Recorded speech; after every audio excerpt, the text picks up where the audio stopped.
From the Pink Seats podcast, we are back to talk about a loss. Unfortunately, we've got to do that this year. I was hoping for a 12-0, but that's not the case. We'll get into all of that tonight on the episode. Louisville falls to Notre Dame on the road. We'll talk about it. There's a lot to get into from a X's and O's standpoint, from a coaching standpoint. We will get into the film and what we saw, and we'll talk about whether things are fixable or not for Louisville football moving forward. We've got a ton of other things happening. An entry into the sack race happened this weekend. A little bit of a somber weekend, though, for that. We'll give out game balls and helmet stickers and around the ACC in 60 seconds. All of that tonight from the Pink Seats podcast. Let's go. It was not a good day for the offensive line. It wasn't a good day for the running backs, in my opinion. There was nothing that really made me go, oh, wow, out of that position room, be it Isaac, Keywan, Donald Chaney, any up, Duke Watson, none of them. We might have a lot, but having a lot of average isn't going to get me anywhere.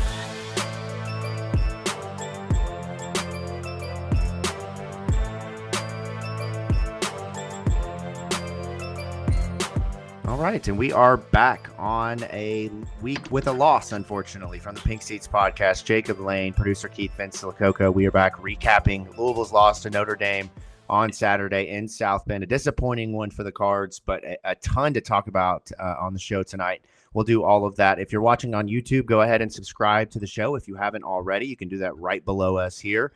And if you're listening via audio, we thank you for doing so. Subscribe, rate, and review. Whether you like us, you hate us, you're tired of us, we want to hear about it. And, of course, engage with the show on social media at Pink Seats Pod and follow along with the boys here at producer_Keith, at Jacob Lane 08, and at Vincent Lococo. Gentlemen, great to see you all. Keith, you made the trip up there. You doing all right, man? You gotten your sleep in and rebounded from what I imagine was quite the whirlwind of a Saturday? I did finally start to catch up on sleep. Didn't get to bed until about 1:30, 2 a.m. the night before. Rolled out of bed about 5 a.m. that morning.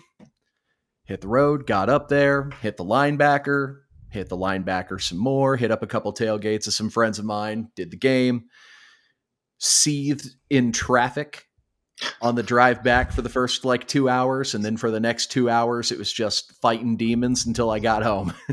Oh yeah, gosh. I can imagine. So, man, that's the worst part about road trips is the unfortunate times when you take an L and then have to sit with it on the way back. I mean, I never played in the plane.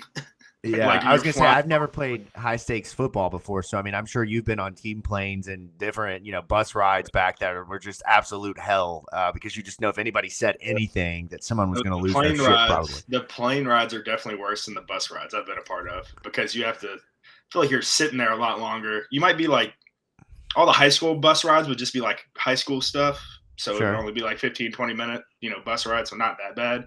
But, I mean, you play Miami at an 8 o'clock kickoff or something like that. You're sitting there in the terminal for a while after the game, and it's even longer if you lose. It's just awful. I don't envy that, Keith. I don't envy the ride back. It sucked sitting on my couch watching it and trying to just understand what I just watched because in all honesty, when I look at a couple of things, and I say this jokingly, but we're going to kind of dissect what this means a little bit for this team. But I look at the box score after the game and I'm like, okay, you outgained them. You had the ball longer. You got more first downs. This sounds really familiar. I've been here before. But, it's one of those things where against a really good team in Notre Dame, you can't have some of the mistakes that Louisville did, specifically with the turnovers. So we'll get all into that right now as we break this game down. Louisville, as I mentioned, going up against Notre Dame on the road, first road game of the year. And I saw a stat that Louisville at all time was winless again on the road as a ranked team against ranked teams. That stat was a little bit frustrating when I saw it, and I'm like, shit, that's probably not a good omen. And sure enough, Louisville remains without a win. There wasn't on the a road more as a positive stat they could have pulled for us from that weekend. Yeah, right. Anything? Just replay Reggie on repeat, just so I don't have to see stats like that. Won the last meeting type deal. Just keep showing highlights of that stuff. But yeah, exactly. So Louisville falls 31-24. The game certainly felt like it was at times a much wider distance, and at other times it felt like Louisville should have been far in the lead. Louisville falls to 3-1 on the season. Obviously, this loss is out of conference, so no impact on the conference standings so far for Louisville. Tyler Shuck leads the way from a passing standpoint, 264 yards. Isaac Brown, the team's leading rusher, 72 yards. Ja'Cory Brooks leads the team with receiving with 71 and 2 touchdowns. And then Stanquan Clark, the leading tackler on the defensive side. From a statistical standpoint, this game was really interesting, as I mentioned, because of the fact that it looked like statistics of old. As I mentioned, Louisville, 19 first downs to 11 first downs for Notre Dame. Louisville was 7 of 17 on third down compared to Notre Dame at 2 and 10 on third down. Fourth down is really where things went south for Louisville. We're going to get into a lot of that, but 1 of 5 on the game. At one point, we're 0 and 4, going into some really crucial snaps late in the game. Just, not a good situation when you're talking about being in that many fourth downs. And then from a rushing and passing standpoint, things, pretty obviously from a passing standpoint on Louisville's side, 264 yards compared to 163 yards from Notre Dame. The rushing was a little bit more even, 131 Louisville to 117 yards for Notre Dame. So those statistics don't tell the story of what really went wrong in this one, but the turnovers do, and that's where things really got off the rails for Louisville. So, guys, I want to come to you, and Keith, we'll start with you, man. Instant reactions to this one. What goes through your brain when you think through Louisville and Notre Dame and where things fell? Well, if you'd have told me before the game, Shuck's going to throw for 260, we're going to have a 70-yard rusher, we're going to hold Riley Leonard to a $160 passing, 50 rushing yards, we're going to hold I think it was 40 or 50 yards rushing, I'd have thought, oh, there's no way in hell we're going to lose this game. Football's dumb shit happens.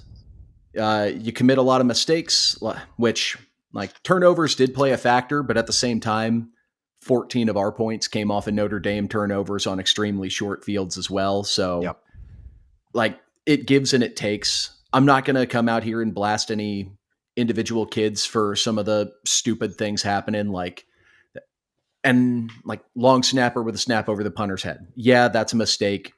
You got to try and rally around it and fix it. And we rallied. We were in the game. The most frustrating part of that game to me was just the play calling. And I don't even mean in general in the game. Like, we got 40 pass attempts. Yeah, we ran 70 plus plays. We should be throwing the ball more, because it's clear and obvious. Tyler Shuck, Ja'Cory Brooks are our 2 best offensive weapons, hands down. Maybe Colin Lacey once he's back and healthy again. Right. Yeah. Like, my thought, we need to be throwing the ball around the yard, and we're trying to maintain this balanced 50-50 split. You got to crank that slider over, man. Like, we need to be because our best drive of the game, the one complete drive we actually put together that didn't come off a turnover, was late in the game with 7 minutes left when we were playing from 2 scores behind, and we were just letting the ball rip and airing it out. But so I have frustration with that aspect. And surprisingly, I didn't hate the fourth down decisions. Frankly, I liked the aggressiveness. I don't know if Braum was scared of the long snapper. And that's why we were going for it on fourth. We only traveled 1 this week. Yeah. Well, hey, it's a big error to commit, and it gave Notre Dame the ball on our 5-yard line and resulted in a one-play touchdown for them. That shit should not be happening. I agree, but I'm not gonna bury a kid who's probably you would know better than me. Do long snappers even get scholarships? Or the starter probably is, unless he was. If he's a walk-on, right? If they had to compete for a job going into fall camp, he's probably a walk-on still right now, and he'd be on scholarship at the end of the year. But yeah, so I'm not going to bury a kid who's not getting NIL money and not getting a scholarship, or is even in question if he's going to get a scholarship. And we did punt after that later in the game. He didn't have headworms about it. We executed punts later in the game. That's fine. But I wonder if he was scared of that. But the thing that drove me the most crazy was the final drive we had. You get the ball back with 2 minutes and 45 seconds, 2 minutes 40, something like that. Yeah, close to that. So you have no timeouts. So you have 45 seconds before the 2-minute warning, the only break you're going to get, you better sure as shit get more than 8 yards in 45 seconds. Nope, the 2 run plays, and you get 8 yards. And then they had no urgency running the run plays. Like, there was no hustle to the huddle. And, like, I'll give credit to Notre Dame's fans. That place was rocking. That's a football school. You can tell. So, but no sense of urgency. And then coming out of the 2-minute warning. Oh, God, they're going to break into my house. The 2-minute timeout. I'm sorry. Coming out of that, they weren't prepared. Like, every experience I've had, down 1 possession, 2-minute warning, 3rd and short, or just coming out of a timeout in general on 3rd and short when you're trying to play up tempo, you come in with 2 play calls or 3 play calls. And we didn't do that. So it's like, coming out of the break, it should have been like, okay, we're going to run whatever the hell the run call was. If we don't get it, run this. If we do get it, clock it, and then we'll. But no, they don't. They run it. Get ruled short. I've got blaming the refs' bozo behavior. So you run it, you're short. You should have another play queued up and ready to go. But no, they have to try and communicate in. And that place is loud. And there's, for whatever reason, I don't know how hard it is to communicate, run a damn sneak, which is what we did just after the, and to let all 40 seconds drain off that play clock before a delay a game call after the 2-minute warning. So now you're double kicking yourself in the nuts because now you're at 4th and 6 and you've only got 1:20 left and no timeouts. Just criminal mismanagement of the game there. And it was so bad that frankly, like, I was never like a huge bring Brum home guy to begin with. He had earned some of my trust last year, making chicken salad out of chicken shit with some of the things that happened with the roster and making the best of what we had. Like, so he earned a little bit of trust.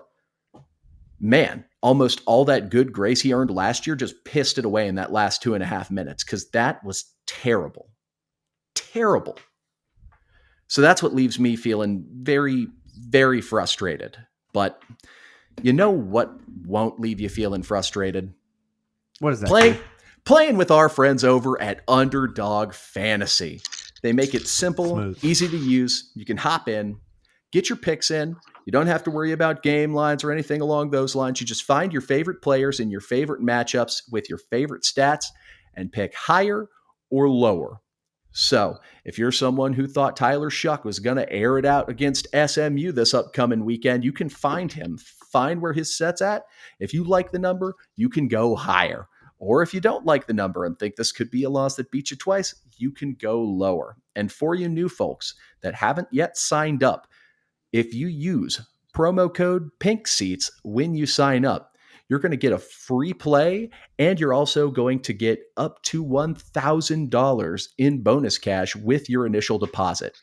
So again, that's promo code PINKSEATS for that free play and that free cash bonus offer on deposit. Thanks, Underdog Fantasy.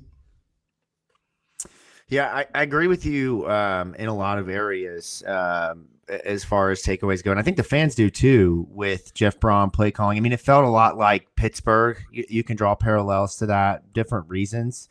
But it felt like trying to constantly make fetch happen when Gretchen fetch isn't happening. Like, it's just not going to. And I do think, though, like, there were times where, particularly with the run, I felt like it was more personnel than it was anything else in terms of, Isaac Brown, Kewan should have been running that play versus a Donald Chaney. And so it made things very difficult when your personnel is not adding up. You're having issues with penalties.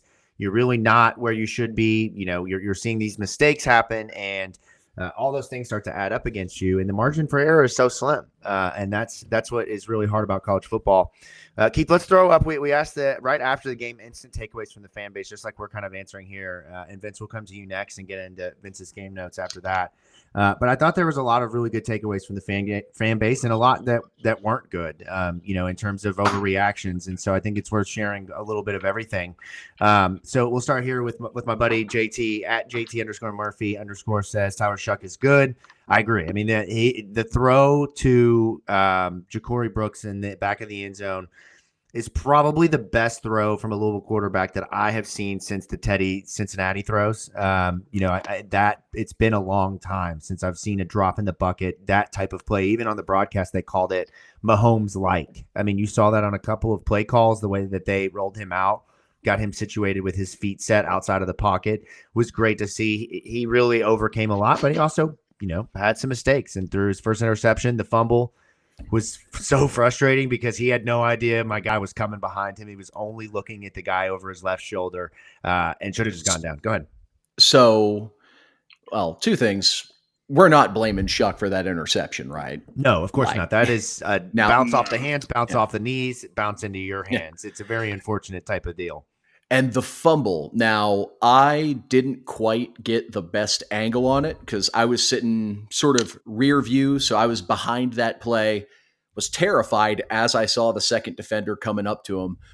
Like, it didn't look like he was flailing the ball around loose like a loose sack of bread. Like, it looked like a damn good play by the defender. And I wish we would have touched on it more in the previews, that Notre Dame does a damn good job of creating turnovers. I believe they had created like 9 before the Louisville game, and now they get a few more to add on to that total. But that I sort of spun it in my head like, damn, that sucks. But in the moment, I thought that was a great play by the Notre Dame defense. Y'all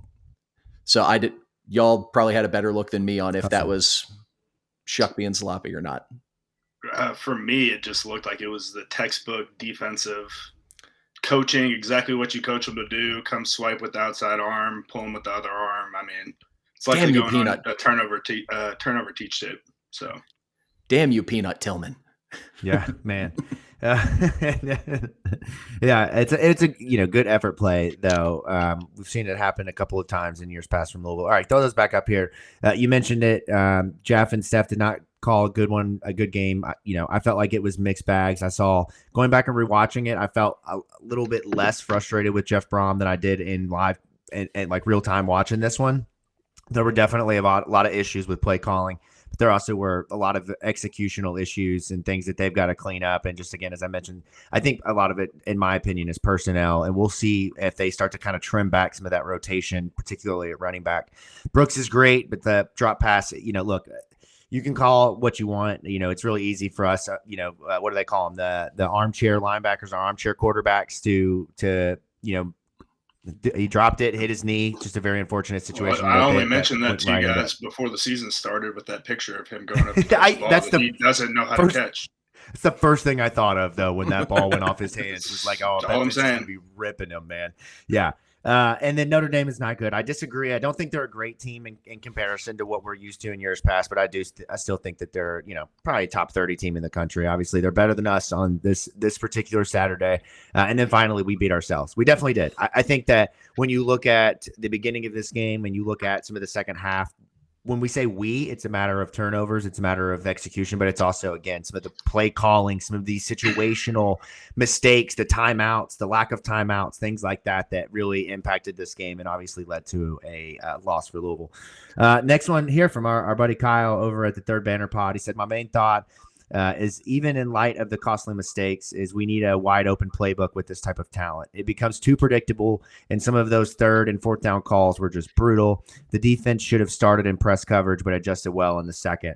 I think, there is truth to be had there about the playbook opening up. I mean, I feel like that's kind of what you were alluding to, Keith, with just letting Tyler Shuck sling the ball around. They have Colin Lacey, Ja'Cory Brooks, Mark Redmond, Jamari Johnson. These running backs are weapons out of the backfield. Open it up. So now I listened to some of the post-game comments, and shout out to Peacock hiding the game behind a paywall a lot longer. I haven't had a chance to do a full-blown rewatch, but one of Coach Brom's comments was that they tried to open up deeper schemes in the route tree in the third quarter. Like, they saw things that were open, but said that the O-line wasn't protected long enough to get there.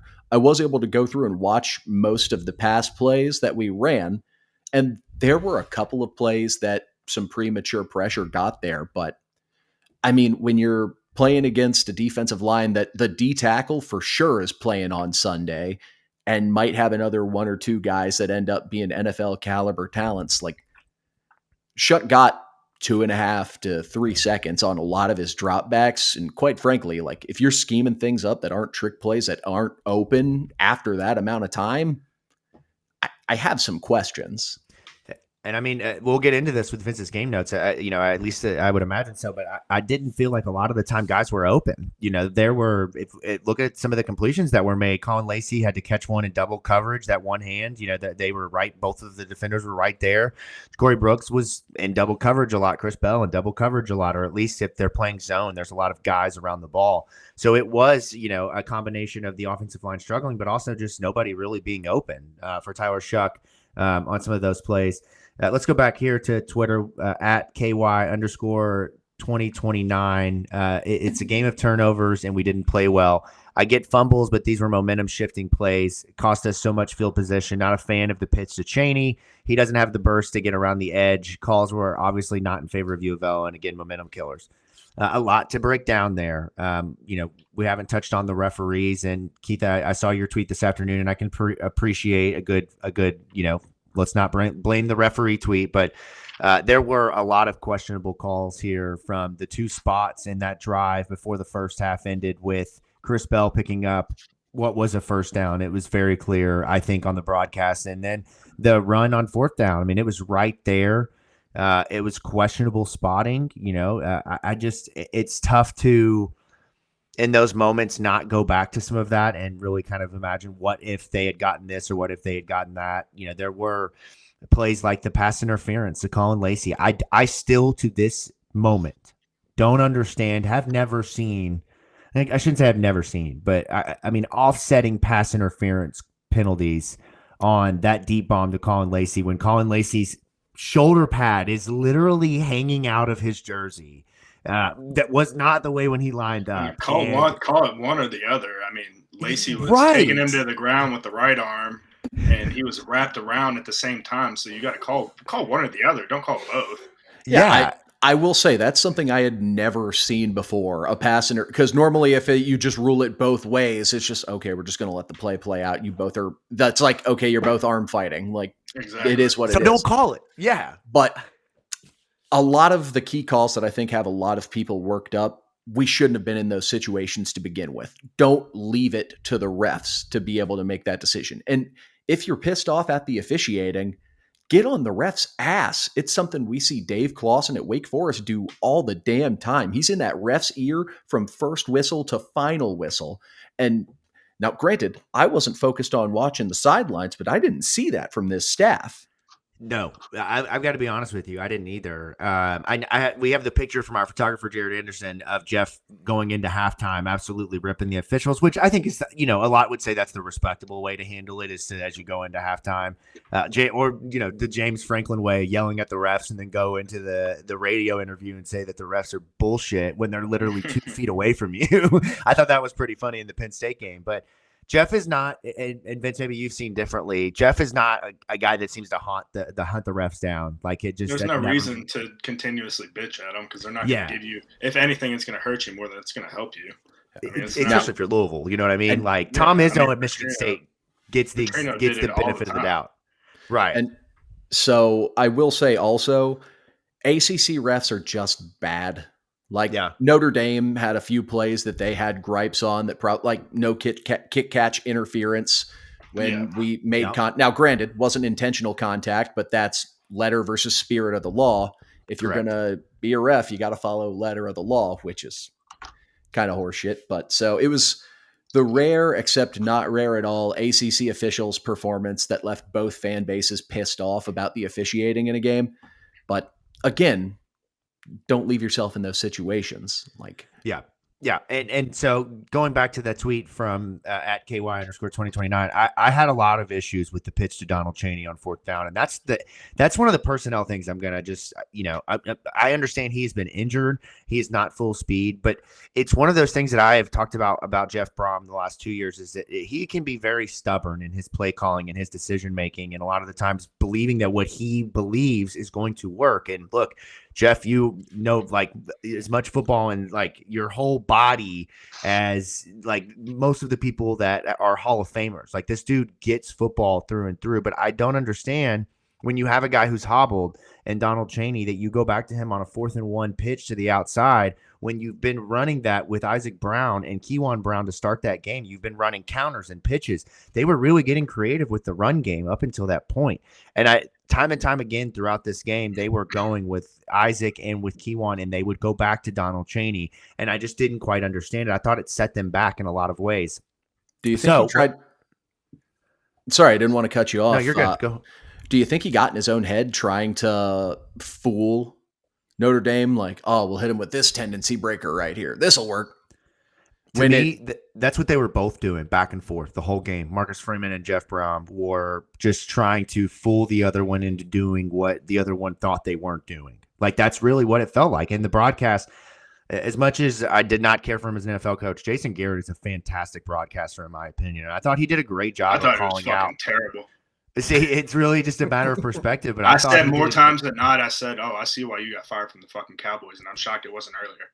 Yeah, well, I'm going to agree to disagree because I really enjoyed his perspective on when they would go man-to-man and he would call out, okay, this is where they're going to take a shot versus when they're not. And most times when he would go to that specific thing was drawing in via the run and then going for that deep shot. I mean, Notre Dame, I think, connected on 2 of their biggest plays shortly after he made that call, and same way after Louisville did.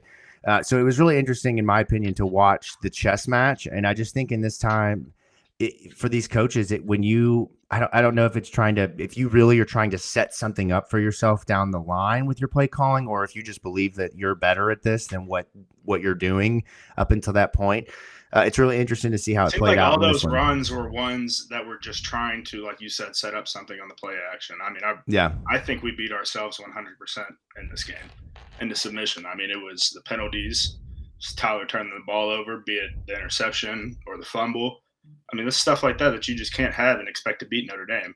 Like, you can get away with stuff like that and beat Jacksonville State and beat Austin Peay, but you're not going to beat Notre Dame.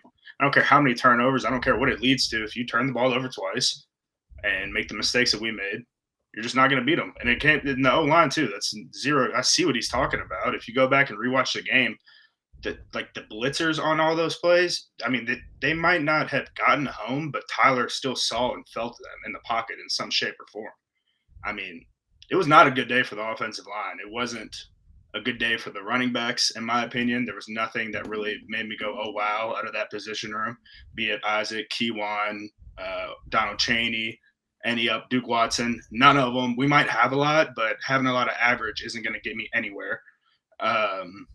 Jamari Johnson made a lot of good plays. Again, that was nice to see. Him and Mark Redmond were both highlights, I thought, in the passing game, where Mark Redmond had that one where he sat down, Shuck was scrambling to the left, and him and Shuck just got in perfect correlation for a first down. But play calling with Jeff at the same time, those speed options and stuff, that's stuff we saw out of Sat and stuff that we complained and bitched and cried about. With Sat, why are we running a speed option to the boundary with 4 yards to go? That doesn't make any sense. And the announcer was saying, oh, they had success on this play last year. Well, that was last year with last year's players. Like, what the hell does that even mean? Like, that does me no good. It was a piss poor play call. It was piss poor execution. That's it. I mean, and another thing that really fucking bothered me was the kickoff returns. How I'm done with Ja'Cory Brooks back there. You're an all-star fucking receiver, but I'm done with watching you just look at the ball and kickoff return. Quit just looking at the ball. Pick the ball up and take a knee. You're not good enough for that. I don't care at this point. Like, it's a discipline. It's a discipline, and stuff like that is why you have penalties and why you get beat and why you drop a ball across the middle and it causes an It's little stuff, man. It's little things. And we got beat. The better team beat us today. I mean, they beat us and we beat ourselves. Just a fucking loss. Yeah, a little bit of everything in there. Yeah, and you walk away with a game that was 7 points of the difference. And at any given point in the game, the momentum could have switched back in your favor. And ultimately, you walk away with a lot of lessons learned.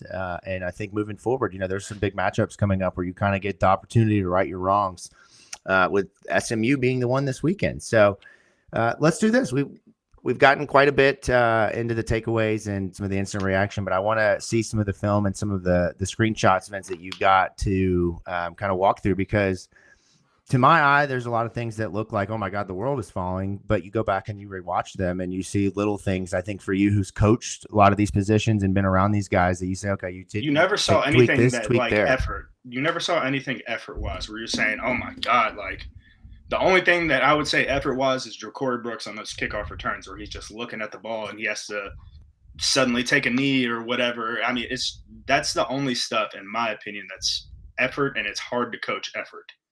Right. Everything that we're about to look at, very little positive, a lot negative. I'm not gonna lie, but it's all correctable stuff, and it's kind of going to go in the correlation, the order of the game. So first quarter, it's going to start somewhere first, second quarter, and end with that last play. So Keith, roll the footage. Well, let's do it. It's time to get down to brass tacks. It's Vince's Game Notes with Vincent Lococo. I did not. Just want that to be known right now. For me, though, this is one of the few good plays that we were going to talk about on the day. It was the touchdown pass that Tyler Shuck had. Early on in this play, it starts with this motion right here, and you see it. You see where our guy's motioning, where his head is turned, and what he's looking at. He's looking at number one, who's circled right there. And you see, Keith, at the next one, you see his arm up right there. And then on this next picture right here, everything's going to be more moved. You see he's in that motion. And we're pulling this guard right here as well, backside, as a backside. Linebackers always read that triangle right there. So anytime you pull a guard or something like that, you're opening up deception for the linebacker. So you're looking at this linebacker that's right over the hash as well. You see it pulled, that motion pulled number one all the way over, and the ball snapped. And look where his head is, and look where his eyes are right there on that play. They're all looking at Colin Lacey. So Keith, at the next one. And the next one, that's where you hit this, and that's where that pulling guard right here pulled that linebacker far enough over to where we can gain yardage on him. That motion pulled that safety far enough over to where now we have enough space and room to work with right here. And, if I'm complaining about this, I would want that dig at the top of the screen to maybe be a little bit higher to try and maybe run into that safety, but it still resulted in a touchdown for us. So that was one of the brighter spots, on the day. Outside that, I think everything else is going to be negative in this. So if you expected a positive fest, you came to the wrong podcast for that one. To just put a little cherry on this was actually one of the plays designs that I noticed because I'm a sicko and I actually watch O linemen when I'm at a game in person. Yeah, I thought the misdirection concept on this was sexy as hell. Oh yeah, the pulling guards and stuff. I'm sure you got that from Coach P, but that is like, it's so hard for the linebacker being in that situation to read that triangle when you're taught your entire life. I'm reading follow the guard, center both guards, and wherever that running back fullback's going. So yeah. This one next we have. I think this is Leonard's counter up the gut. Hit the next clip on this, Keith, so I can remember. Yeah. So Riley Leonard's running this counter up the gut. Sorry, there's a lot of stuff in here. The linebacker here is what bothers me. Look at the start of the play right here, pre-snap, and then look at where he ends up post-snap, Keith, with the next clip. So he's just running straight up into the guy that's coming to block him. Now, he's giving Riley Leonard and their lead blocker a clear direction of which way to go. He's, as Keith loves to say, I'm sure he would love to say it as an offensive lineman, he did my job for me. He made a decision on where to go, and I'm just going to wash him out that way. And as a matter of fact, he's taking 2 for 1 right now because he's taking that linebacker and look at where that safety's coming down as well. They're both coming downhill. What you want to see him do is strike him inside hands, keep your hands tight inside, right on the shoulder pads, strike him and give him a two-way go, and preferably keep your outside arm free so you can have that safety coming down as help on the other side and still be able to shed and make a tackle on the other end. Now, there were a plethora of plays that looked like this throughout the entire game. This is just me picking these out like early on and kind of as I saw fit, I guess is what I would say. So hit the next one, Keith. This is that 4th and 3. It was a sprint out pass that Leonard had right here.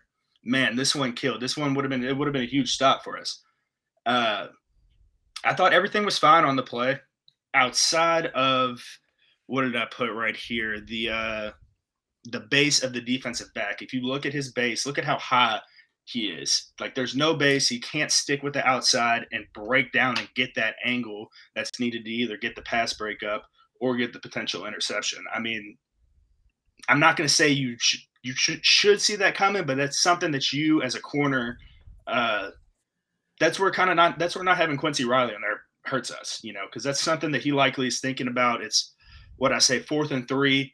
Told you guys before the game on that Wednesday show, down and distance is going to be important on this, and they ran an out route, sprint out pass directly at the sticks and got a first down here. Ran the same play right after too on first down and got the exact amount of yards. Exactly. Just went to the other side of the field. Yep. That's what my next note is: sprint out pass, out route, easy completion for Leonard. That was for the next play. Yeah. Like the very next, as I was drop tracking everything. This is one of Leonard's runs up the middle. So I'm letting you guys see it pre-snap so that the next clip right here, you can see what it looks like on post-snap. So Keith, hit the next one here. Right here, everyone is getting bunched up again. Just like we talked about with them being able to strike their defender, that linebacker at the same time doesn't need to just run straight up into the offensive line.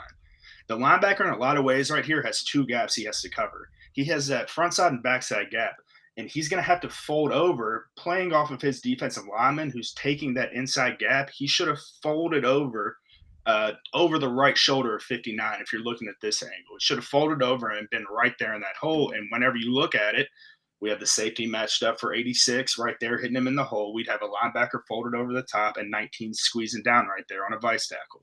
So, I mean, it's little stuff like that. Jacob, you mentioned correctable stuff. This is correctable stuff right here.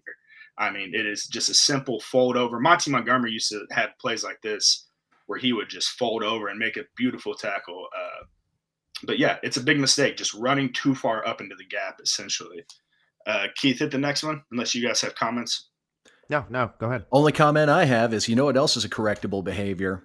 While we love you listening to on the audio version of the podcast, for this segment, get over onto the YouTube and watch this. It enriches the experience so much more to actually be able to see this footage and walk through with Vince what he's talking about on this. So I will take this little brief moment of time, plug the YouTube channel, even if just for Vince's game notes, and you can enjoy the rest of the podcast via audio medium. Could not agree more with you, Keith. So what we're looking at right here, I'll break this down in football terms. We're looking at a 3-by-1 FSL formation. So it's a 3-by-1 being there's 3 receivers over to the boundary, and there's 1 receiver being the tight end to the field right here. And it's FSL, meaning formation to the sideline. So the strength of the formation is to the boundary of the sideline. So likely right here, this is the blown coverage play with the corner to the top of the field on the 30 right there. Man, it's very frustrating because we likely locked this corner right here with the tight end closer to us. And, you know, the safety's going to have middle of the field right here. We have a guy in hook curl. We have a guy in the flats. And there must have been some miscommunication amongst the corner and that outside linebacker safety right there, where one of them thought they had flats and the other, you know, assumed they had their middle of the third. So Keith, hit the next play or next clip. This is a better view and angle for you to see it right here. Devin Neal has to take this guy coming across his face right here. And we just leave a complete free hitter. One, we should have had hands on that receiver right there with 2-hand shuck him, you know, do something to get him off his track, possibly leading him closer to that corner, making it an easier play for the corner. If you can imagine him back there in that other part of his third. You know, they call seams and stuff like that a cover 3 beater and everything. And here it is right here, plain as day, a cover 3 beater. Yeah.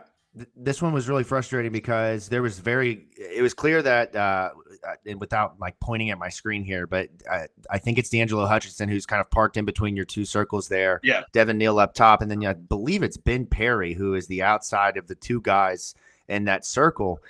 There is clear communication between Ben Perry and D'Angelo Hutchinson that they are about to pass a defender off and nothing happens. They both just stand there and the guy goes right by both of them. And very instantly, I mean, they both quickly realize what's happening and it's too late at that point. So it was really, Devin Neal took the guy obviously running across his, you know, like you mentioned, running right in front of him. And he ran right at the middle with, this is execution at its finest right here of how this play is supposed to be ran. Or so I assume. That's what it looks like in Madden, at least. No, when you yeah, run for college real. football, when you run it right. Yeah. So Exactly. two frustrating things on this. One, no pressure with 4 defensive linemen. This is look at this a pocket. beautiful That is pocket. Yeah. A beautiful pocket to step in. Notre Dame's offensive line did a hell of a job against a very tall task. Also, and this is, I don't know if this is and you'll know more about secondary play than I, Vince, so I'll ask you. I'm not seeing anyone up in either of the outside thirds. We sure this is cover 3 and wasn't some sort of modified drop cover 2, and what we I just was didn't thinking drop. with that, it could be some drop too. It looks like, but what I was thinking in my head was they likely locked that. With a lot of teams like to do with it, if there's going to be a tight end, single tight end right there, they'll just go ahead and lock him with that corner and move that safety over, which in my head is Devin Neal taking the middle of the field and then bringing everybody else down on the other side, which is why you see an outside linebacker and another safety and a corner over there. So in my head, I thought they locked that right there. Devin Neal's dropping back. And then if you can picture a corner being back there in that other third, that would be his third. Now they know, they probably call cover 3, and then the corner being probably, I think they call it a nub. I don't know if he's gotten to a nub setter, just a little bit behind the linebacker, essentially off to the linebacker here, DB here. Mm-hmm. It's how you picture it. And he probably got there and said, "Hey, lock. I'm locked on tight end right here. Locked on tight end." Probably communicated that to the safety, and that's why Devin Neal, you see him leaning more towards that guy coming across his face. Yeah, is how I looked at it. Otherwise, he would just be passing that off to the other third. Keith? Yeah. Exactly. I highlighted this because it is just gold right here. Yeah. I mean, that's exactly right. Hands up, face in the dirt right here. I mean, does it get any worse than this? Coach 30 calls this pissing down your leg right here. That's what this is, man. You turn around and you piss down your leg. A lot of people did that today. So yeah. All right. What we got next? This one right here. I think we have a heavy pressure right here. So look at preset, everything like that. Keith, hit the next one. Yes, we do. So we have a guy that was clear. Keith, go back a clip for me. Mm-hmm. You see I think it's number 6 back there. That is coming up on a blitzer. And I know this is a quick, hard check for the offensive line. Tyler likely already clapped and indicated that he was ready to receive the football. So his head's probably down. But this is something that, Mike Gonzalez, Niagara, and the tackle, they need to be communicating amongst each other on this blitzer. So hit the next clip for me. We have a guy slanting down into the opposite A, that another guy coming into the A gap, and then we have a B gap shooter with – it seems that this linebacker over here dropping into coverage is what threw everyone off, because it looks like they slid the protection over that way. Did they not, Keith? Or am I going crazy right here if you're looking at this image? So it looks like that sort of tricked Collins, because he's holding position. Exactly. And now this is shortly after. My issue with this set, now I don't know if there was miscommunication with Mills, and I believe that is Kewan Brown in the backfield. I could be wrong. Right. As an offensive lineman, what the hell are you doing giving up your inside? Now, exactly. I don't know what they're coached, but keep your inside.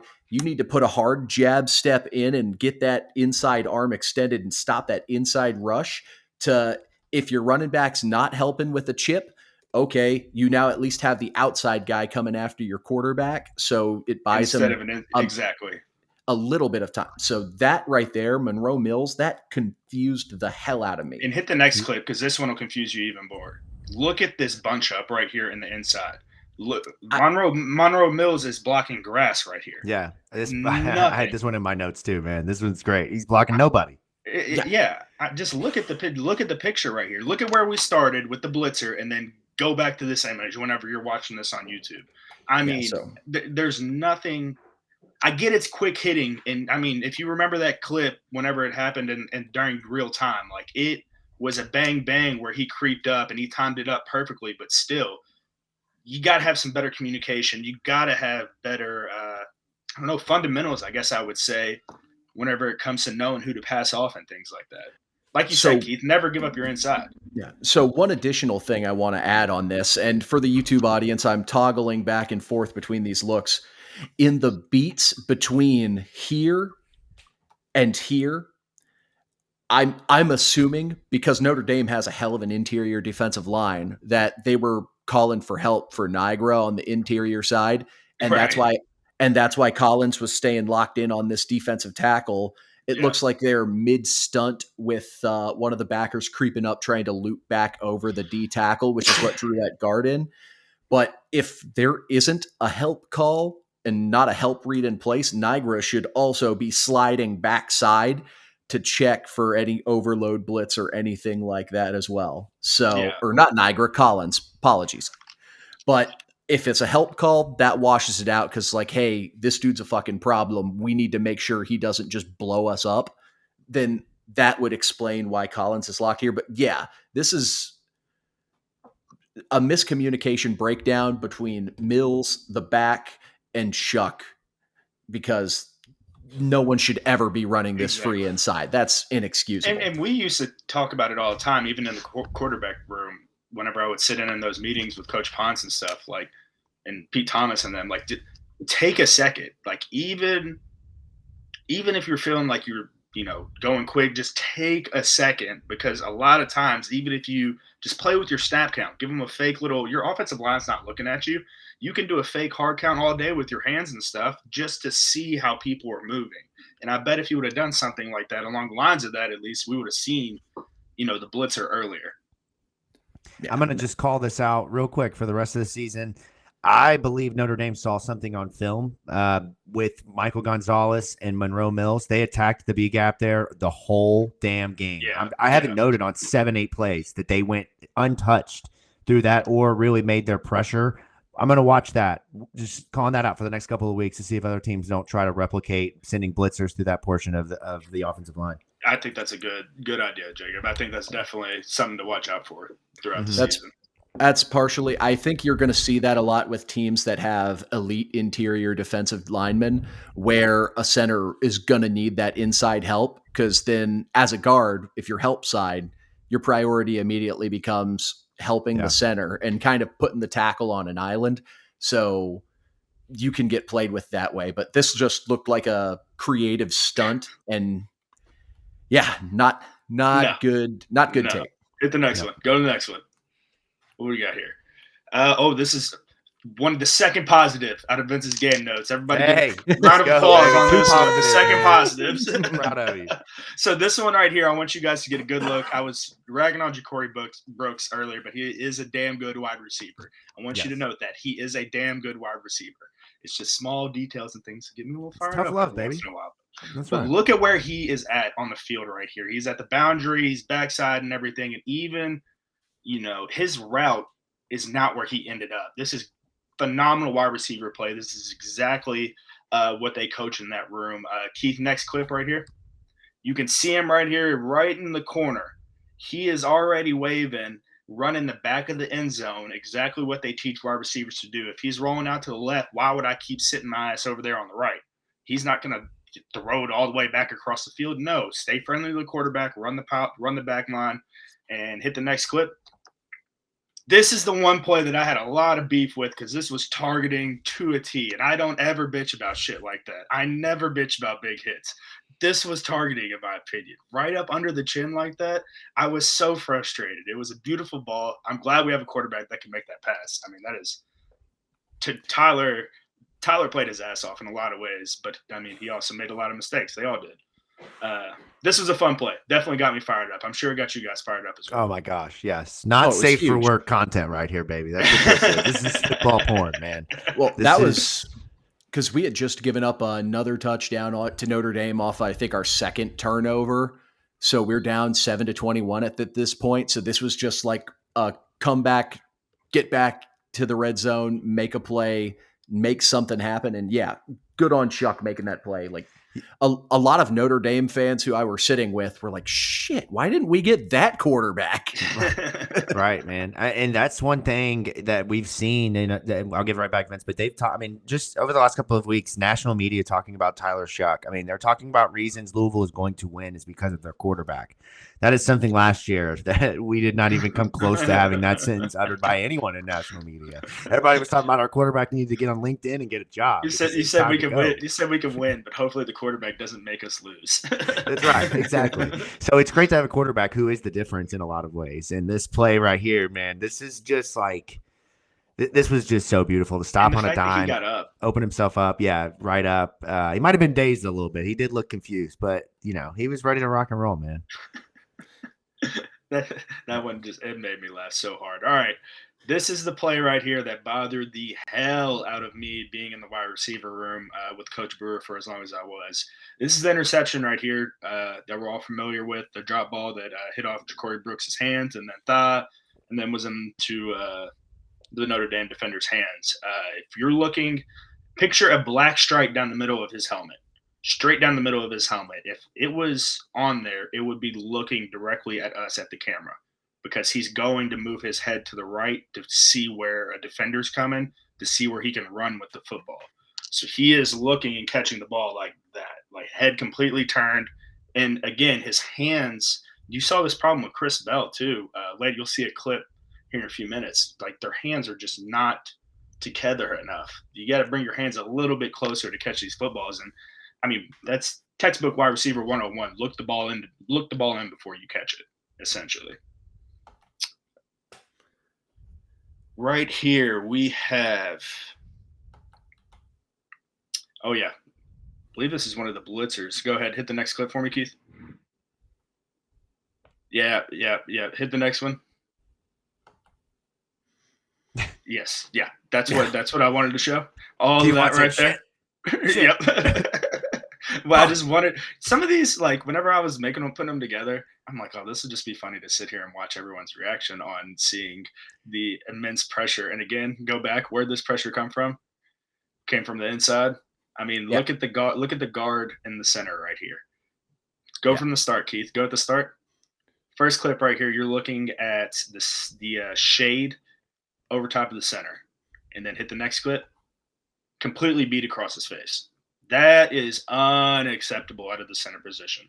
Yeah, I mean, I'm not gonna bash on the kid because he had a very, very tall task ahead of him, but Niagara had a bad time today and got beat so badly that even Austin Collins coming in on the help block couldn't help because the D lineman had already gotten too much penetration. Look at where his hands are and everything, Keith. Oh, completely out leveraged, just got whooped.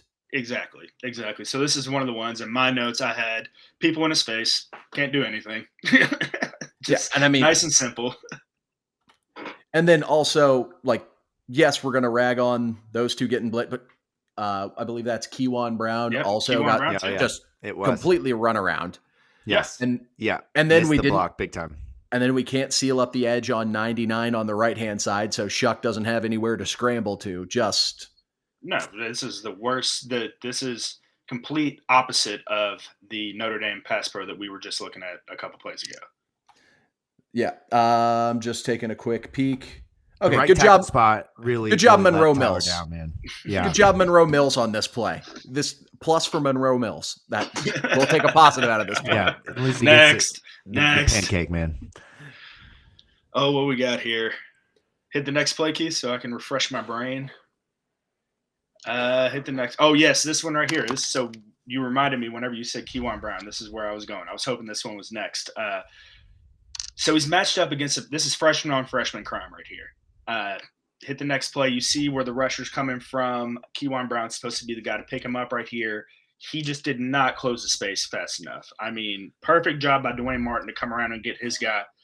But Kewan just needs to continue to wash his guy down. I mean, he's running the hoop on you right there, but just take that right hand and drive that shoulder and keep driving him so Shuck has some form of a pocket to step up and go around to. I mean, this resulted in, I believe it was a incomplete pass or a sack or something. It was not a positive for us.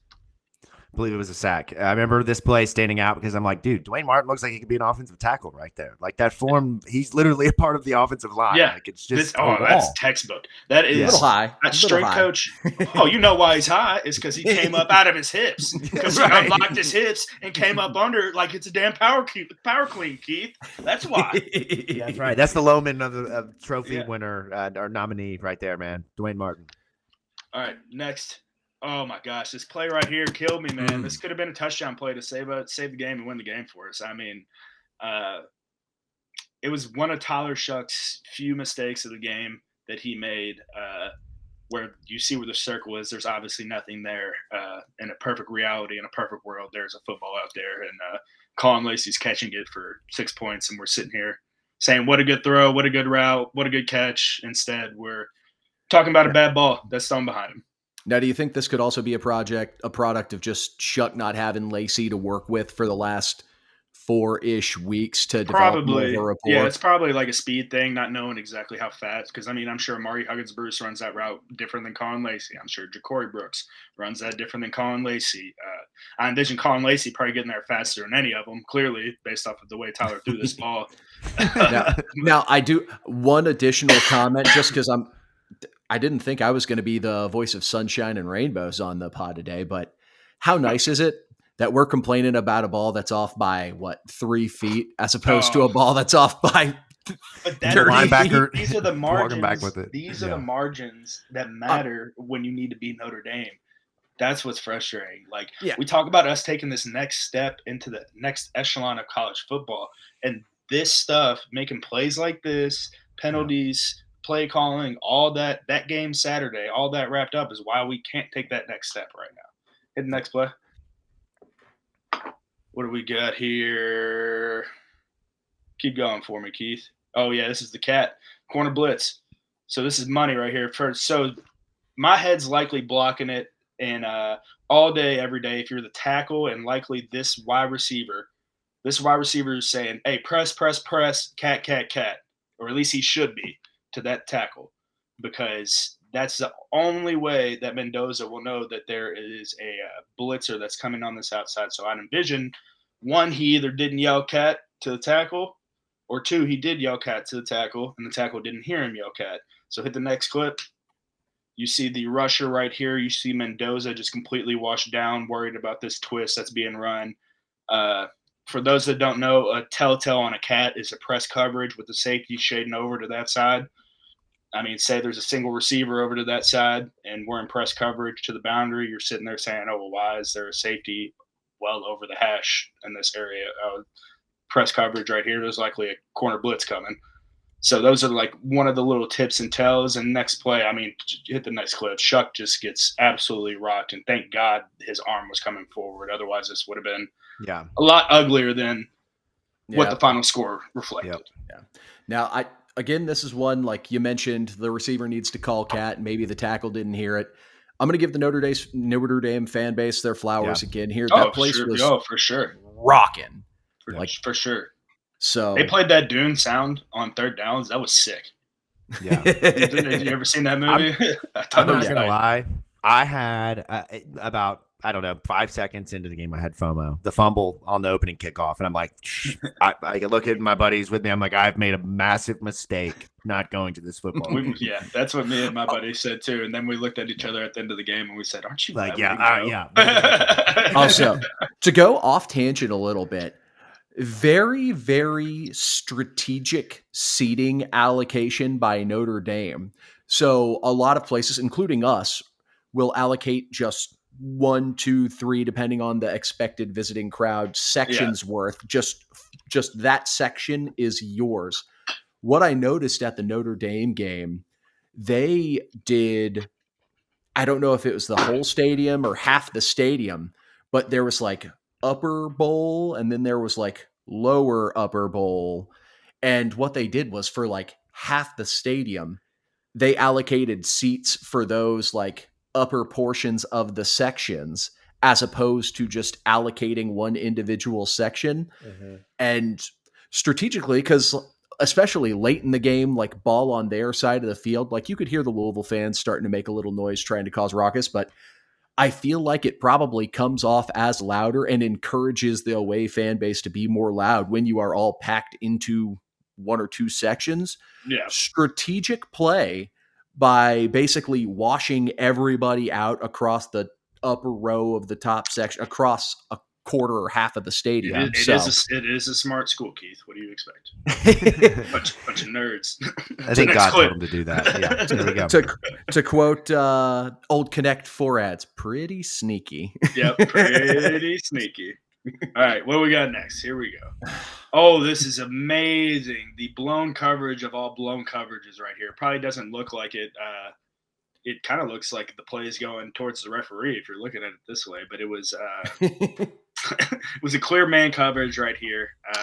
There was a motion pre-snap, if you guys remember this play, that brought the receiver number 2 that's running towards us down closer to the receiver number 10. And during that time frame, one of our corners assumed that there was some type of switch that was happening, and then that led to a big play for Notre Dame and a critical moment, critical down that could have helped us a lot in the game. These are mistakes right here that you just – the 2 blown coverages by the DBs are ones that just I mean, your head scratching the whole – you're like, how does that happen? How does this happen in man coverage of all things? They didn't go into a stack set or anything like that to where it was like what are we doing if he goes out and he goes in? Like, are we going to switch? Are we going to take it, run through? That didn't happen. It's just a clear miscommunication amongst the 2 DBs. Yeah, and it's especially frustrating because I think this was because Notre Dame only scored on 2 complete drives throughout the course of the game where they didn't have a short field. I think this was one of the big plays that allowed them to get that second full drive of a touchdown. Just frustrating. Oh, what do we have here? Oh, this is the screenplay. So this screen pass right here, every single defensive lineman we have took the cheese. Mm-hmm. I mean, they took the cheese hard right here, and I mean, the offensive lineman threw them to the wayside, and I mean, they got out on their track, and it was game over from there. See if we have another angle with this. Hit the next one. Well, we have the this convoy. Is it right here. Yep. So this is just miserable. Go back and look at TJ Quinn at the start of the play, and look at where TJ Quinn ends up at the end of the play. Yeah. Fantastic job by Notre Dame's offensive line. And this is where, stars don't matter. Yeah, they kind of do. Because when you get 4 and 5 star offensive linemen, they're guys that can move and run with guys like Jeremiah Love. They're 5'2", 40-yard dash guys, 5'1", 4'9", 40-yard dash tackles that can go out there. And they're not looking to cut block you. They're looking to run through the middle of your face.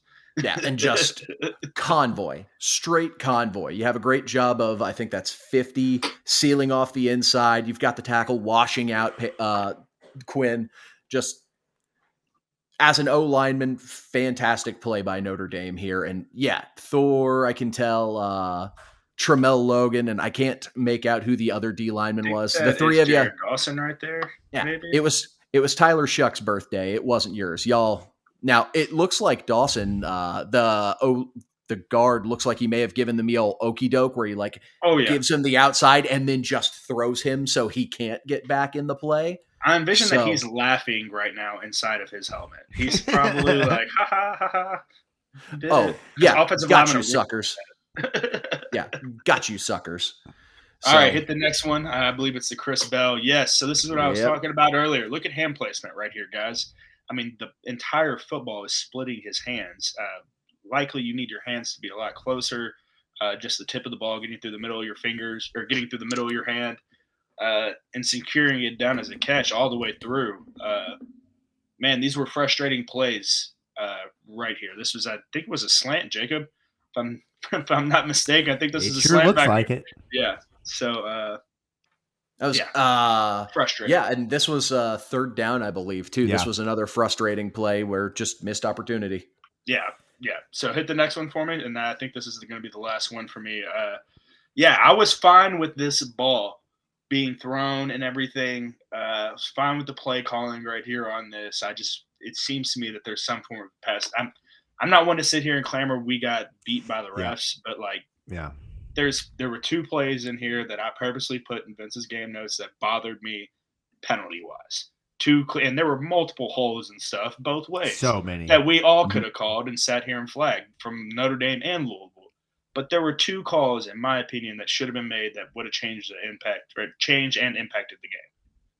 So, yeah.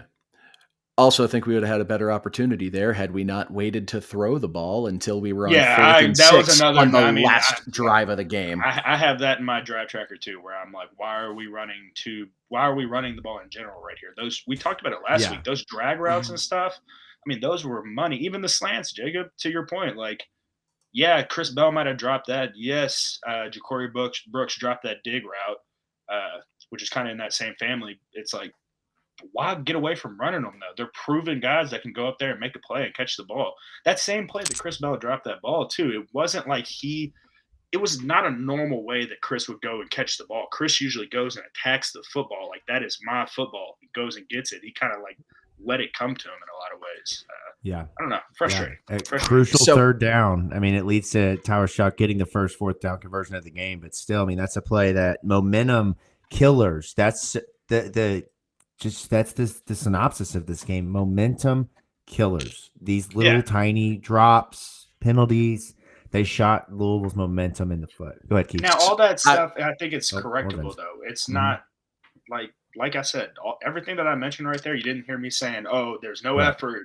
Nobody's running the football. Pete Niger is not trying to block anybody right here. There's 0 effort no, none of that was being said. It's just clear miscommunications, not pointing out the right guy, not pointing out the right blitzers, and did blown coverages that should not be happening at this point. I don't care how old you are. Man coverage is the same as it is in Mighty Might football as it is in freaking Division I NFL football. Like, it's man coverage is man coverage, no matter how you want to draw it up. Right.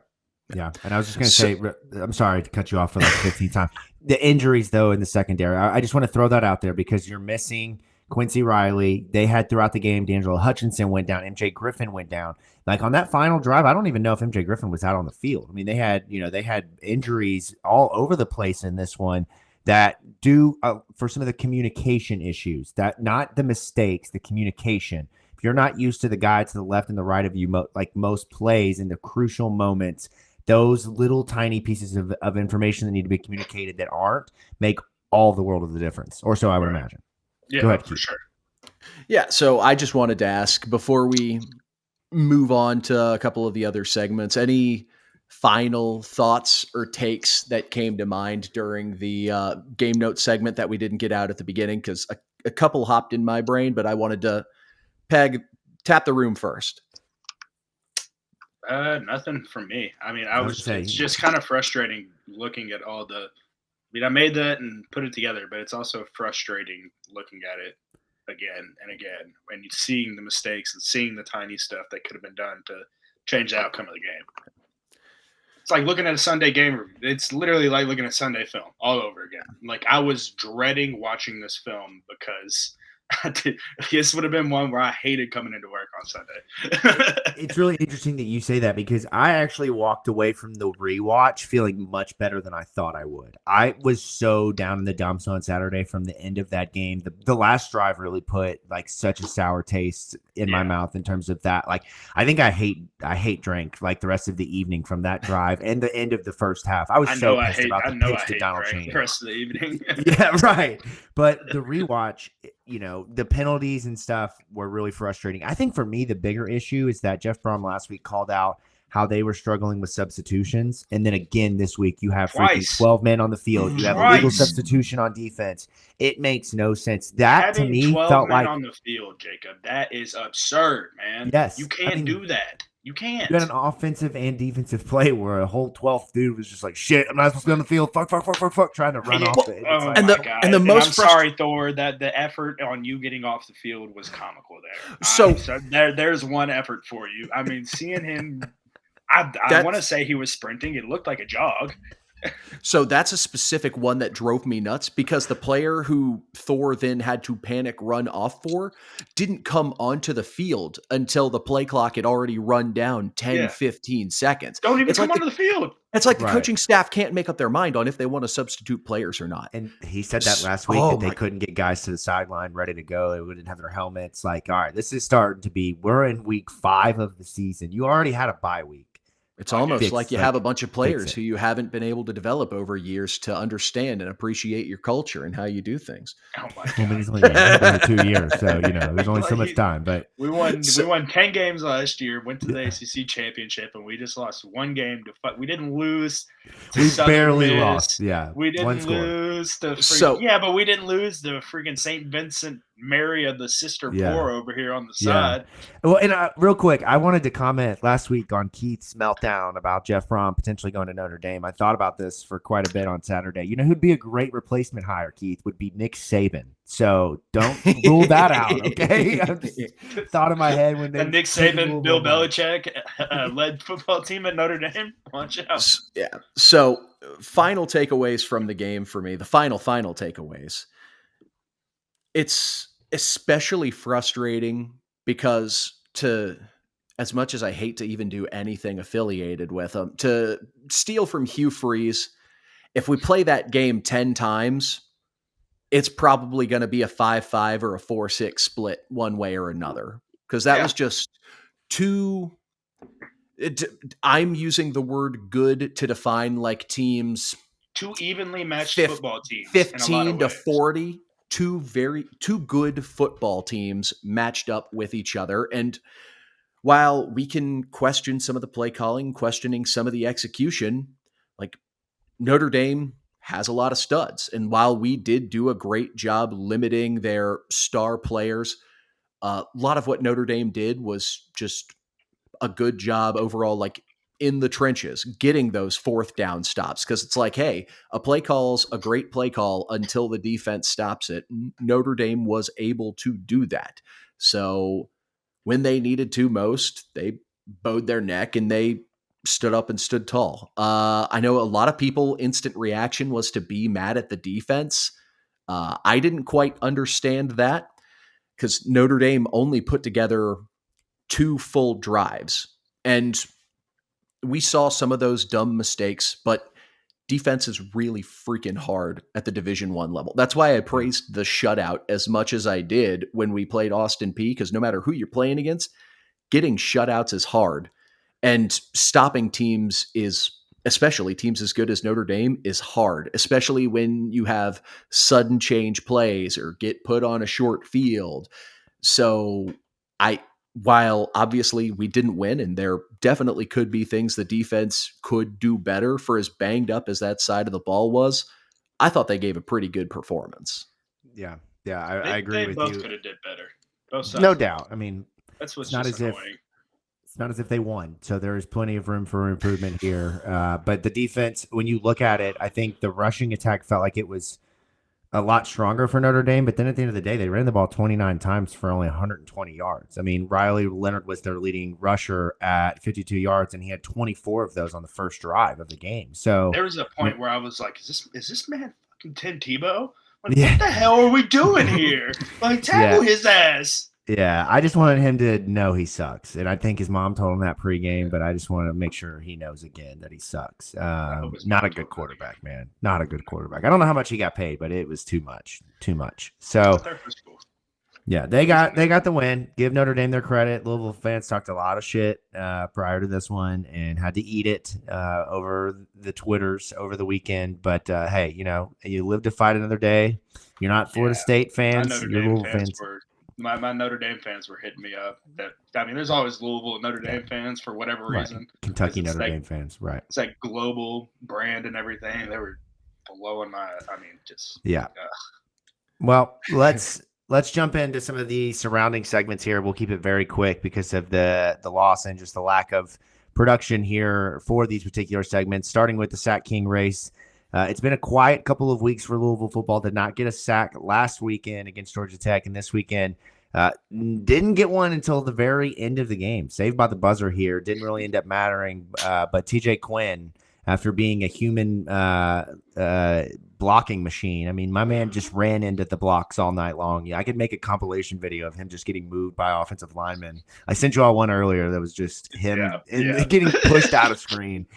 Sometimes it'd be like that, but he did get a sack at the end of the game and enters into the sack king race now with 1. And things have really not taken off so far for Louisville from a sack perspective. Tramel Logan still leading the way with 3 sacks, followed up by a couple of fellas with 2. Including Jared Dawson, Tamarion McDonald, and then Thor Griffith, TJ Quinn, Ashton Gelati with 1. So only 10 sacks on the season so far. It's a very, very quiet to start. And then get on your boys. I know, man. I need to give them a pep talk. That's what rumor Ashton had is. last year. I don't know. Just the rumor is they're disappointed in the fact that you haven't, held up your end on the dinner. Yeah, the steak dinner. Yeah. Well, Ashton is just like, I'm not going to go that hard for steak dinner. We said double or nothing, Ashton. So, if you win it this year, we go to Jeff Ruby's, man. That's just double or nothing. I need to see it again for the second With time. How much NIL money he has, he's going to be like, right. He should be taking. We're going to Jeff Ruby's. That's it. Yeah. Right. Now, right. I will give TJ Quinn some flowers. Clutch play. Yes. That was Notre Dame had the ball. They get a first down. They all but win the game. That sealed, I believe it was a quick 3 and out to get us a chance to get the ball back. Yep. To run the ball 3 times. Yeah, right. There we go. There's the joke. Just one last. I had to be passive aggressive one last time. Yeah, that's right. Yeah, I'm gonna let it go eventually, but you have until Wednesday at about 8:12 when Matt finally closes the book, and then you have to let it go. But helmet, stickers, game balls. I'm going to keep this light. I've been debating whether or not I want to do this because Vince said earlier we didn't win, so nobody should really get a game ball. So I don't know if we do game balls. I'll just give everybody a helmet sticker this time, more of a participation award. But I do want to call out a couple of performances. I'm proud of you for sticking by that right there. Yeah, why should we give them a game ball? They lost. Usually you'd be like, oh no, somebody a game ball. Good for you. Well, look, Jacob.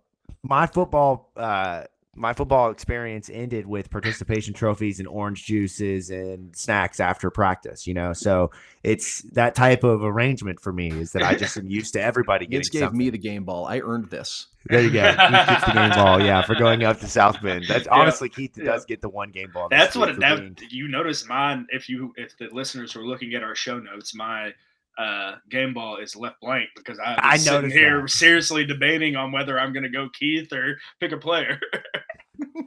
I noticed that, and I'm like, because I saw your notes and everything else. I'm like, I don't think he just skipped over this. I think he's just not giving one. But I do want to call out Stanquan Clark. He had a great game. I think he was named to the PFF team of weekend performer linebacker. Led the team with 8. He really gets after it. I'd like to see him on the field more with some of the other guys. I know Dan Foster is still trying to get worked in, but to his credit, TJ Quinn is a really solid player, obviously one of the leaders of the defense, but I think he's limited in what he can really provide 3 downs on the field. I think we're starting to see them trying to transition to some of the younger guys with the TJ Capers and Stanquan Clark getting out there. So kudos to Stanquan. Tamarion McDonald, you drop a fumble, I'm picking it up. 2 fumble recoveries on the game. The man said, if you drop it, it's mine. I'm here for that type of tenacity. Matt called him an X factor last week, and he really didn't do much. And I know we didn't walk away with a victory this weekend, but the 2 fumbles were just a great example of how he is always around the football. Isaac Brown and Kewan Brown, the law firm of Brown & Brown, I just got to give them kudos for the limited amount of work that they got. I know, Vince, you said that there really wasn't anything impressive, but I feel like what wasn't impressive late was the switch and play calling outside of the counters and pitches and really trying to get them in space. Right. I loved seeing Isaac in the passing game get that touchdown on the wheel route in the first quarter. And then Kewan, I just still continue to think that those are your 2 guys. You got to get them ready to go, get them better each week. And I think by the end of the season, you're talking about 2 guys that you can really lean on at that position. And then Colin Lacey and Ja'Cory Brooks, again, I know there was mistakes had, but Colin Lacey, for being in his first game, he said he's rehabbed for 42 days, and I think he even gave the minutes and seconds to be ready for this football game. I think he showed that he was willing to go out there and to do whatever it took to When was the first day he play. got cleared for pads? I think Coach Brom said in the post-game presser it was game day. Was his first day he was cleared for contact. Well, that's why I asked. I wasn't 100% positive. That's insane. Yeah, I'd be scared. I'm not going to lie. I'd be scared. Like in the day and age, my collarbone. with Matthew Silka or whatever, the quarterback at UNLV opting out, like that's the day and age we're in. You either are in or you're out. And I think he showed that for probably being one of Louisville's top paid players and that, one of their top gets in the portal, that he's not going to just sit and then go pro and take that money. Like he's ready to play. So I really appreciated that. And that's it. Nothing else, man. Get better. Dwayne Martin, you do get a game ball or a helmet sticker, man, because you blocked like an offensive lineman on that play. That was beautiful. I remember like pausing the screen and being like, how high he is. He's unlocking his hips, Keith. Something you don't know about. Hey, man, started down on all fours. You got to keep these guys hungry, okay? That's right, man. Not fullbacks. We're always hungry. We just stay hungry. I don't even know what you're talking about. Speaking of staying hungry, the conference that is the ACC in this day and age, you got to stay relevant. You got to stay up there with the Big Tens and the Big 12s and the SECs of the world so that you don't have to go out and add Mountain West schools and act like you're doing something big with your life. So with all that being said, it is time for the best segment covering the ACC with our good friend producer Keith here. Keith, take us around the ACC in 60-ish seconds, please. All right, everybody. So we're finally starting to get to the point where ACC teams are playing each other. So I don't have to stroke out as hard to get all of the games out to you. We had, it was, if any, I said I don't have to. Not that I don't want to. Not that I didn't want to. But we had a very entertaining week around the ACC. So it's time to go around the ACC in 60-ish seconds. Here we go. Miami, Virginia Tech. Commissioner Jim Phillips. Did you order the code red? You're goddamn right I did! Boston College without Thomas Castellanos. Lucky to escape the Western Kentucky Hilltoppers. Guys, I don't know who is saying NC State isn't good. They just beat a team that beat Notre Dame. Wolfpack Dispatch NIU 24-17. Syracuse airs it out on Holy Cross for a much-needed get-right win. Wake Forest also had a get-right game scheduled this week as they went to play UL Lafayette and lost 41-38. Notre Dame locked their game against Louisville behind Peacock, so I guess I'm never going to be able to see it. Guess we'll never know what happened there.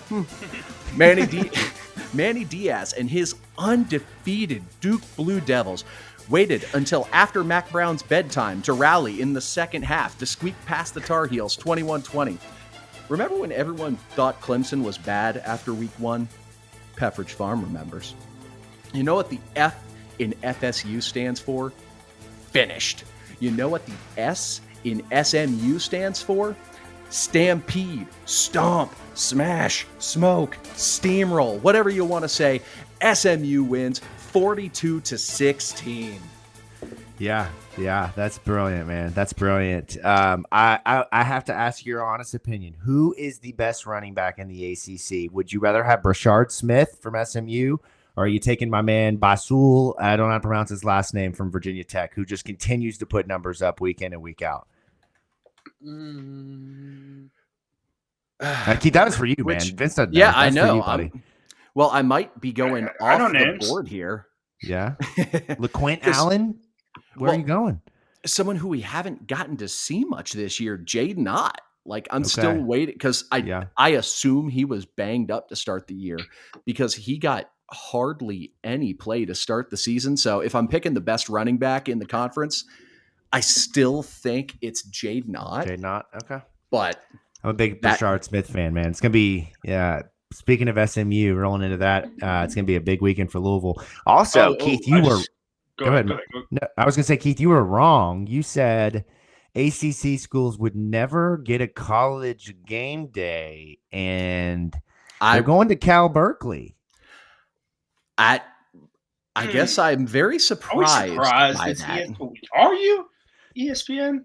Yeah. Disney-owned company going out in California? Do we think the algorithm influenced that at all? Like, do you think they've got to go see it up close in person, all four of them? All four of the Cal fans? No one's here for the algorithm. I was just going off it being Disney and, Cal and California being Disneyland. No, Disney World. Saying more left, but yeah, that too. Hold on. I'm immediately scouring to look at the week 6 lineup just to see what's on the slate. What I was going to throw out there was the fact that Duke still sucks. I don't care if Manny Diaz is 5-0. The worst 5-0 team in America. Yeah, I don't give a shit. Now, It's really interesting. I hate Manny Diaz too. I don't know why. I just hate Manny Diaz. So personally, if I were picking the college game day location, going through, it would be so sick to put a setup right on the lakeshore in Chicago where Northwestern's facility is as the ranked Indiana Hoosiers come to town to play the Northwestern Wildcats. I thought you were going to say like freaking Tuesday night, Wednesday night action or some Thursday night. Ball State, Muncie, Indiana. The first time we're going to Muncie, Indiana on a Tuesday. Hey, that I'm all about it. But yeah, I guess looking at the slate, I guess Cal Berkeley, it does make a lot of sense. I think they could have picked closer games. Like they could have gone sailgating if they wanted to go out to Washington for Washington versus Michigan. But I'm surprised. ESPN shocked me. I guess they decided to throw a bone to their redheaded stepchild of a property that they, or at least that's what they treat us like. So that's right. After, like you said, Commissioner Phillips had to call in the code red. They got to get game day to just restore the image of the conference and to keep Cam Ward on what seems like potentially at this point. I mean, I'd say he's probably the Heisman front runner. He's up there with Travis Hunter. Yeah, I mean, Travis Hunter's just from a name brand standpoint. Yep. I don't know. Ashton Jeanty is so good. Dude. Ashton Jeanty from Boise State is single-handedly bringing the running back spot back to college football like it's never been back. I mean, my guy is putting up Hall of Fame numbers so far this season. He's almost got 1,000 yards in two or three games. I mean, it's insane. Speaking of Colorado and Travis Hunter, and then did you see Travis and Shadur blowing off Cam Newton in the pregame? I did see that, but I mean, okay, if like, you're, I'm 100% on the side of what you're about to start saying. If I come in and you're warming up for jiu-jitsu and I'm trying to get up all in your business and that's say what's up, different. I would have said what's up to you. Football game, no, I'm not going to say what's up to you. I see what you're saying. Yeah, but like during the heat of your warm up, while you're preparing for action, and somebody's trying to come up with a camera, you can clearly see cameras rolling. He's not going up to just say what's up, man. It's all content. It's somebody who's here for content all the time and forever is bugging people for content. Like, I get the desire to go and get content, but I would have just dapped him. It's Cam Newton, though, man. Right. Dapped him up, brought him in close, been like, Also, it's Shadur Sanders and Travis Hunter. Like, let's not act like they're not actively seeking content. So right, exactly. And the content for them is looking cooler than everybody else by saying no to a legend. It doesn't make any sense to me. Shout out to Colorado, actually. It always bugs me here that he types in Eldridge horror font. Oh my God, it's awful. You can't. I hate it so much. Like, I didn't even know they made a keyboard for that. I was listening to him on a podcast talk about that, and they asked him, they're like, when did you start doing that? He's like, well, think about rookie year in Carolina. He types like Xavier Legette sounds. That's all I can say. Left him on my bench today. Not a good decision. Yeah. Hey, man, I'm having like one of the best fantasy football days of my entire life. And while we were recording the show, Derrick Henry ran for an 87-yard touchdown. That's what I'm talking about, man. Hey, I need it on a weekend like this. 20 today. Yeah, somebody's got to win for me. Freaking Trinity lost, Louisville lost. It's been a rough weekend for you, man. That's why I text you guys. That's why I text you. I said if you hear a random 27-year-old man in the middle of Taylorsville Road, just don't worry. It's me getting over the weekend. If you want to have the fantasy weekend of your life, go visit our friends at Underdog Fantasy. Promo code Pink Seats. There we go. There you go. And speaking of which, let's quickly prepare ourselves for later in the week, the recap show. Matt McGavick will take my place, and the fellas will dive into SMU on Saturday. The Cards ranked 22nd, falling a little bit back in the polls. Open, according to DraftKings, as the favorite in this one, -7. So we'll be interested to see where the spread goes on that. I will quickly just kind of open this up, and then we will kind of throw it around the horn here and then get out of here. But this is a game I'm really interested to see what Louisville looks like, because after the issues that plagued this team, SMU starting the year with the slow start against Nevada and then the loss to BYU, SMU has quietly kind of figured it out with Kevin Jennings as their quarterback. I mentioned Brashard Smith is probably one of the, if not the best running back in the ACC. They are a dynamic squad. They've kind of been able to piecemeal an offensive line together and figure it out. The last couple of weeks, they're putting points on the board. I mean, they had 42 against Florida State. I think their season high this year is 56 early in the season. I think they are, 66 against TCU. So this is a team that's capable of scoring. They're going to be able to challenge Louisville in a lot of the areas where they've struggled on the season with reading an offense, being able to put a big game together consistently, if the secondary not blowing big coverages and allowing big plays. Getting Quincy Riley back, getting some of the other guys back healthy and on the field will be crucial. I know they had more injuries during the game this past weekend, so I'm curious to see what the status of guys like MJ Griffin and D'Angelo Hutchinson, who are some of the top tacklers on this team that went out late with injuries. This is one I'm worried about. At home, I like the edge that Louisville gets. But if you ask me right this second, I would probably take the 7 points with SMU, to be honest with you. I think this is going to be a close game, a very high-scoring game. I could see this being like a 42 to, whatever. Something in that range. I think that this is going to be competitive. The defense is going to be, I don't want to say optional, because I think Louisville's defense is really good when they have the ability to kind of play the way that they want. But SMU is no slouch. They've got weapons. They've got a quarterback. And I think if Louisville isn't on their P's and Q's, man, they have a chance to lose this game. Keith, what do you think? Just open and quick in terms of big storylines, things to watch for this one. So now that they decided on Kevin Jennings being the quarterback, SMU is having to run the ball a lot more. Early in the year, they have not looked impressive in the trenches. Going to go back and actually dive in and see a little bit more about how they looked against teams like Florida State and how they looked against TCU when in the run game, to see if that physicality has increased and the O-line's starting to look better and not get bullied as much. But initial impressions, this is a team that likes to run the ball now. I love that for us, because we have our picks and our quarrels with the defense. We just played against a team that's a damn good running team. And for not getting the win, defense held up pretty damn strong against a running team that's going to have a lot better players than SMU in the running game.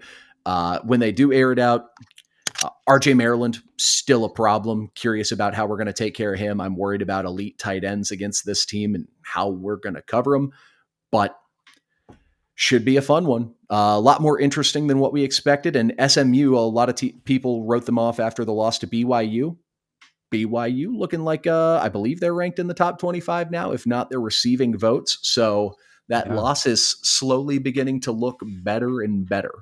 Yeah, so there's no beefy 5-layer burrito in their butt. So they definitely feeling good about that. That was an image I wish I could. Yeah, I sent that to a lot of people without any warning. Great tweet. Disgusting, but great tweet. Vince, any thoughts quickly before we get out of here? Just piggybacking you guys. Stopping the run is going to be huge, and we're going to have to see whenever see these guys getting healthy. It's going to be interesting seeing where we're at with MJ and Quincy in particular on the defensive side. I knew not having Quincy, as much as we've kind of complained about him, nitpicked him those first couple of games, not having him out there on the field was huge this weekend. Yeah. So get him back. Don't put his ass on punt return. Yeah, seriously. I would think get him back, and honestly, get Amari off of punt return. I didn't like him returning the punts either. Let's open that competition up. I feel good about it, though. I feel good about every game, just like I usually do. That's right, man. Why would you ever go into any game expecting to lose? That's right. It's all about being confident in your preparation, and here we are, man. We're ready to go. We're locked in. Just have to see. I'm not gonna lie. I'm nervous. SMU's in there. I'm more nervous about SMU in 2 years. Yeah, because I know for a fact the Pony Express is coming. Yeah, they got money, man. They got money. They got that oil money that they will get their get backs. They will. Just a not so fun stat. Over the last 2 weeks, Brashard Smith, the starting running back at SMU, he has 256 yards rushing and 4 touchdowns. So certainly have their hands full. Probably the most potent rushing attack that they've seen thus far. So all that to say, I can't wait to get back out there on Saturday, Cardinal Stadium, a nooner, I believe, right, guys? So we'll be out there. Nice and early. Please don't Yeah, I be know, hot. right? And don't rain. Don't let's just have a It can nice rain. fall weather. No, It can I want rain. fall Like, weather. Jacob, I'm just done with the heat. I'm done with it. Like, I'm done. Yeah. I don't want to sit there and get sunburned and die. I want to be able to drink a dozen beers and relax with my All right. closest friends. All right. Well, we are looking at right now as a weather update here, 75 and sunny for Saturday. So That's looking good. perfect. Let's hold on to that. Let's keep the energy going. We need the best fan base out there, the strongest crowd so far this season. No music festivals, no Bats games. What about let's Little go. League games? What about Little League games? We have Little League games coming. Little League games, yeah. Be a good parent, but get out to Cardinal Stadium, drink some beers, hang out with the fellas, and we'll see hopefully a W added to the win column for Louisville. Don't miss out on the recap, or the preview show later on this week with Matt McGavick and the boys.